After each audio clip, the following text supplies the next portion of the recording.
आइए शुरू करते हैं दिए गए क्वेश्चंस के आंसर। जो एग्ज़ाम पेपर मैंने आपको दिया है अपलोड करके फर्स्ट पेपर का, उसके क्वेश्चन आंसर इसमें समझा रहा हूँ। और जिसने सेकंड पेपर नहीं देख पाया है तो सेकंड पेपर इसमें मिल जाएगा आपको डिस्क्रिप्शन में, वहाँ से आप देख सकते हैं। प्ले लिस्ट पे जाइए, आप प्ले लिस्ट पे बहुत सारे वीडियो पड़े हुए हैं इंग्लिश से संबंध में, आप वहाँ देख सकते हैं। तो पहला क्वेश्चन है हमारा long question based on critical operation.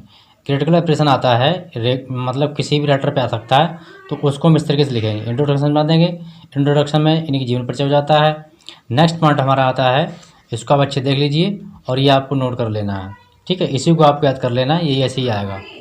Next हमारा है point his work and education, मतलब उसका कार्य और उसकी शिक्षा कहाँ उसने ली, उसका कार्य कैसा रहा, ठीक है। तो इसके लिए आपको नोट कर लेना है और ऐसे ही आपको पेपर में लिखना है।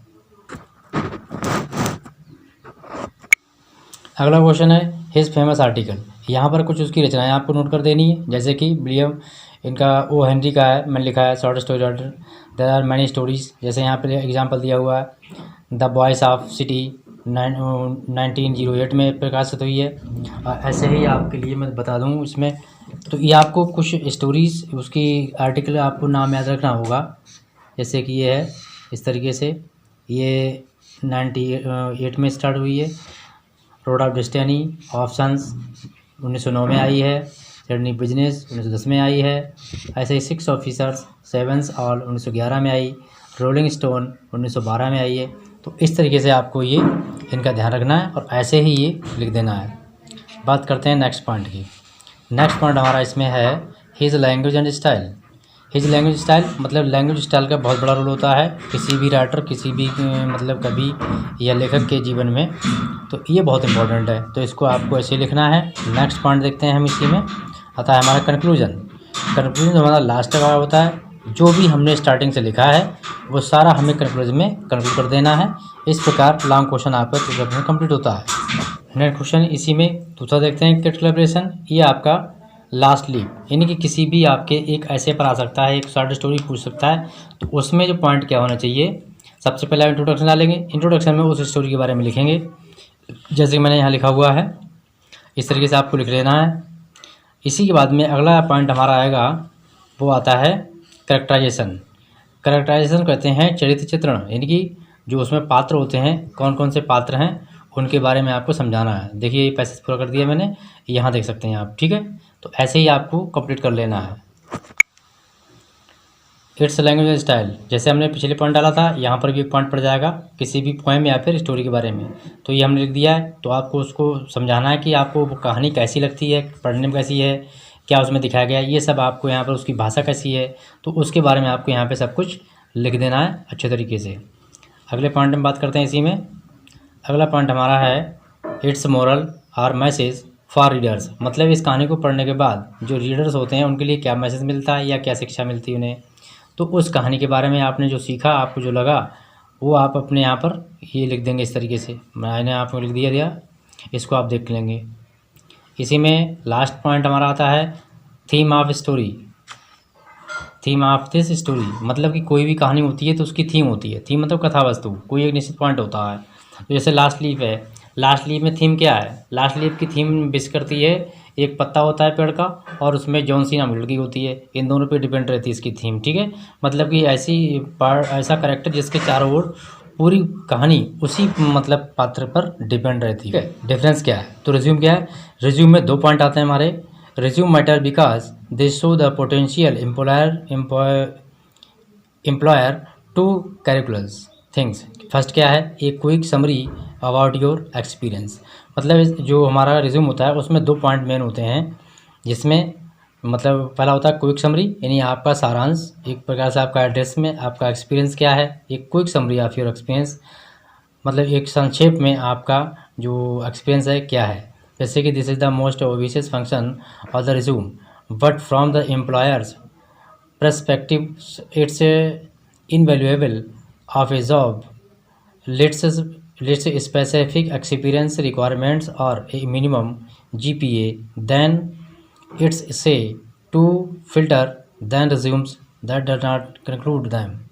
Next, it also show the breadth of experience you have and even तो ये पॉइंट हमारा है, नेक्स्ट बहुत इंपॉर्टेंट पॉइंट है, यही है, आपको अंतर लिखना है उसमें। फिर लिखा है your writing skill. Your writing skill क्या है उसमें आपको देख रहे हैं। तो राइटिंग स्किल में क्या मिलेगा, you might think that the cover letter is the best demonstration of your writing skill to a potential employer, but your resume also showcases by writing abilities.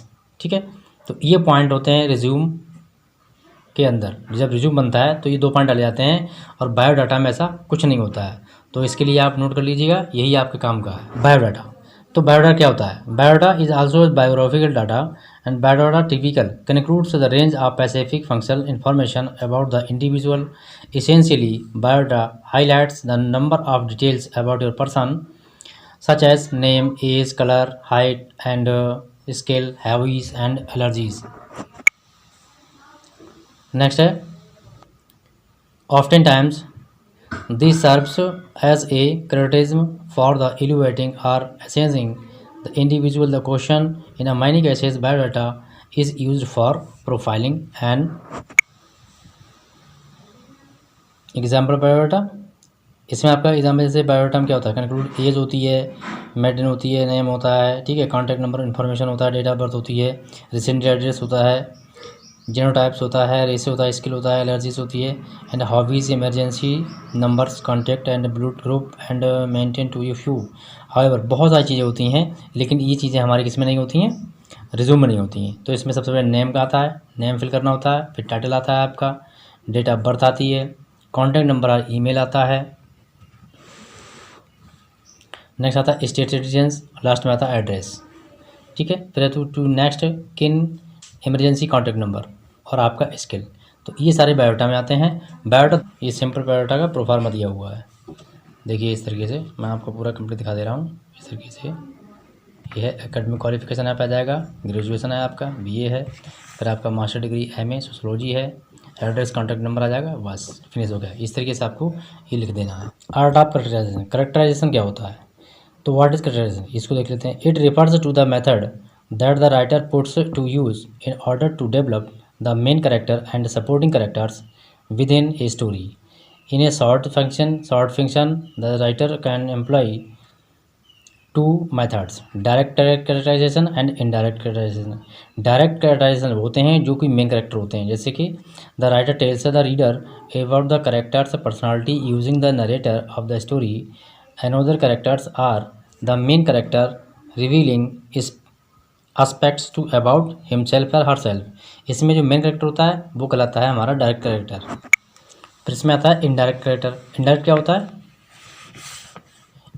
The writer reveals to the readers what characters personality and through the thoughts, feeling and actions and characters writer to can do this several ways, जैसे कि describing the appearance of the character, describing the characters actions, reactions and behaviour, revealing what the character is thinking, such as a stream of conscious and interior monologues, using dialogues and describing the reaction of other characters। तो ये हमारा हो गया indirect characterisation, एक है characterisation. तो characterisation में अगर आपको पूछता है तो आपको सिर्फ इतना ही लिखना है, ठीक है। करेक्टराइजेशन क्या है, तो करेक्टराइजेशन में आपको सिर्फ इतना लिख देना है बस, यहाँ से शॉर्ट में है ये क्योंकि, तो आपको इतना ही लिखना है करेक्टराइजेशन क्या होता है, ठीक है। तो प्लॉट क्या होता है इसको समझ लें थोड़ा सा। Plot is the main sequence of the event that make up the story. देखिए यहाँ पे प्लॉट दिया हुआ है, प्लॉट में क्या क्या आएगा, आपका कॉन्फ्लिक्ट आएगा। कॉन्फ्लिक्ट कहते हैं झगड़ा, युद्ध, मतलब कि जब किसी भी सीरियल्स में कोई झगड़ा होता है, टेंशन होती है, तो वो कॉन्फ्लिक्ट कहलाता है, ठीक है। तो इसमें आप कॉन्फ्लिक्ट आएगा, इसके बारे में लिखेंगे। क्लाइमैक्स आता है, क्लाइमैक्स क्या होता है, climax is the point of the greatest tension and intensity in the short story. It can also the point where events take the major turn to the story races toward the conclusion, ठीक है। तो ये आ गया आपका। फिर आपका इसी में आएगा रिसोल्यूशन, ये दिया हुआ है, रिसोल्यूशन आएगा। रिसोल्यूशन क्या होता है, this is the very and story. Resolution क्या होता है, ये स्टोरी का अंतिम पार्ट होता है, ठीक है। तो ये अंत पार्ट होता है, इसके बारे में दिया हुआ है। फिर इसी में आपका आता है नरेटर एंड पॉइंट व्यूज़। तो ये पॉइंट आपके हैं, और ये पूछा आपका शॉर्ट में, तो शॉर्ट में आपको सिर्फ ये 4-5 पॉइंट लिख देने। फर्स्ट आपको लिखना है कॉन्फ्लिक्ट, क्लाइमैक्स एंड रिसोल्यूशन, ठीक है। तो इस तरीके से आपका प्लॉट का क्वेश्चन कंप्लीट हो गया है, ठीक है। एफआईआर फिल करने का तरीका होता है और व्हाट इज़ एफआईआर होती क्या है। तो इस क्योंकि लॉन्ग क्वेश्चन है ये आपका बड़ा है, तो इसको थोड़ा डिटेल में समझेंगे। FIR means first information report. It means the information recorded by the police officer on duty either the aggrieved person और any other person to the commission of the alleged offence, ठीक है। तो ये यहाँ पे पूरा सेक्शन दिया हुआ है, मैं आपको इसमें दिखा रहा हूँ। तो इस तरीके से आपको पूरा लिख देना है, इसको अच्छे से समझ लेना है। द प्रोसीड ऑफ अलाउड, जैसे to fill an FIR one has visit to the nearest police station, आपको पास में पुलिस स्टेशन जाना पड़ेगा। फिर यहाँ पे ऑप्शन दिया हुआ है then person the inform to the police officer on duty in his complaint, अपने शिकायती पत्र देगा, शिकायत करेगा। It can be done either orally या फिर रिटिंग, ये दो तरीके से हो सकती है, मौके हो सकती है और लिखित हो सकती है। But is the made of orally that is the duty of police officer recording that FIR to convert into the writing, मतलब आपकी जो बात सुनेगा उसके बाद वही उस एफआईआर के लिए राइटिंग में कन्वर्ट कर देगा, बदल देगा। FIR should be signed by the person making the complaint, but if person can not read और write, person must put up this left thumb and impression, अगर उसे पढ़ना लिखना नहीं आता तो अपना उसके लिए बाएं हाथ का, उसमें एफआईआर कैसे फिल करनी है यहाँ पे ये पॉइंट दिए हुए इस तरीके से आप फिल करेंगे। ये आपका पॉइंट क्लियर हो गया। फिर आप who can file the FIR, FIR fill कौन कर सकता है, यहाँ दिया हुआ है। और इससे पहले आपको बता चुका हूँ एफआईआर क्या होती है, ठीक है। अब देखते हैं जॉब लेटर कैसे लिखा जाएगा। तो इसमें देखिए सैंपल दिया हुआ है, सैंपल तौर पर आप समझ लीजिए। यहाँ पर मैं स्क्रीन दे रहा हूँ, स्क्रीनशॉट आपको मिल जाएगा जो कि आपके लिए काफ़ी महत्वपूर्ण होगा। तो इस तरीके से हम जो है जॉब लेटर को कंप्लीट कर सकते हैं, ऐसे लिखा। तो आई होप वीडियो पसंद आया होगा। वीडियो पसंद आया हो लाइक कर दीजिए, शेयर कर दीजिए सभी में, जिससे कि इसका लाभ सभी लोग ले सकें। फर्स्ट टाइम वीडियो कर रहे हो आप लोग तो प्लीज़ सब्सक्राइब कर लीजिए नेक्स्ट वीडियो के लिए।